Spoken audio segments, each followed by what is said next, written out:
इस 3 तारीख यानी 3 अगस्त रविवार के दिन जो धनाना गांव में वीरेंद्र उर्फ बिंदर घनघस धनाना ने पेट्रोल पंप के पास जो एक कार्यक्रम किया जिसमें सैकड़ों किसानों ने हिस्सा लिया,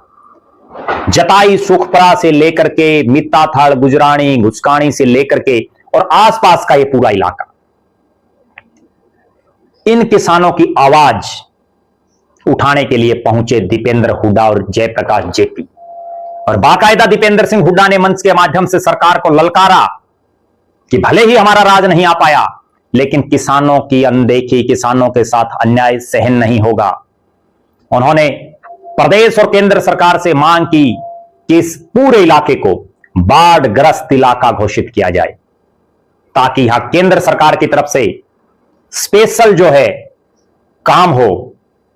मुआवजे की मांग की गई, एक फसल की नहीं, 2-2 फसलों की, क्योंकि जिन खेतों में अब पानी खड़ा है वहां अगली फसल भी नहीं बीजेगी। किसान बर्बादी के कगार पर। ना सांसद भिवानी कोई शुद्ध बुद्ध ले रहे, ना विधायक भवानी खेड़ा कोई शुद्ध बुद्ध ले रहे,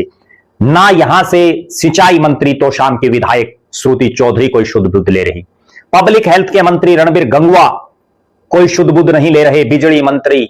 क्योंकि इस इलाके में बिजली भी चाहिए, चाहे केंद्रीय बिजली मंत्री हो मनोहर लाल खट्टर साहब और चाहे हरियाणा के बिजली मंत्री हो अनिल विज, कोई शुद्ध बुद्ध नहीं।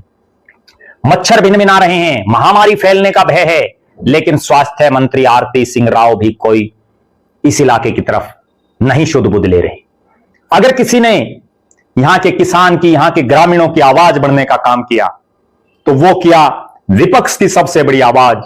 दीपेंद्र सिंह हुड्डा ने, हिसार के सांसद जयप्रकाश जेपी ने, कांग्रेस के राष्ट्रीय सचिव प्रदीप नरवाल ने, और किसानों को जागरूक करने का काम किया वीरेंद्र उर्फ बिंदर घनघस धनाना ने। उन्होंने वास्तव में यह दिखाया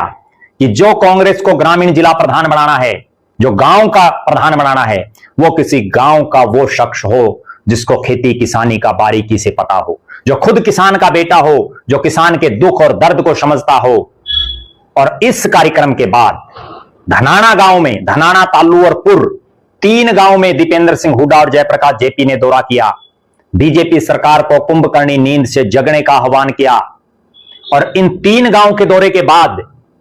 एक उम्मीद जगी है इस इलाके के किसानों को कि अब प्रदेश की सरकार भी जागेगी, वो भी उनकी बातें सुनेगी। जब विपक्ष उनके बीच में आया है तो सत्ता पक्ष भी उनके बीच में आकर के उनका पानी निकासी का प्रबंध जरूर कराएगा, उनको मुआवजा भी देगा।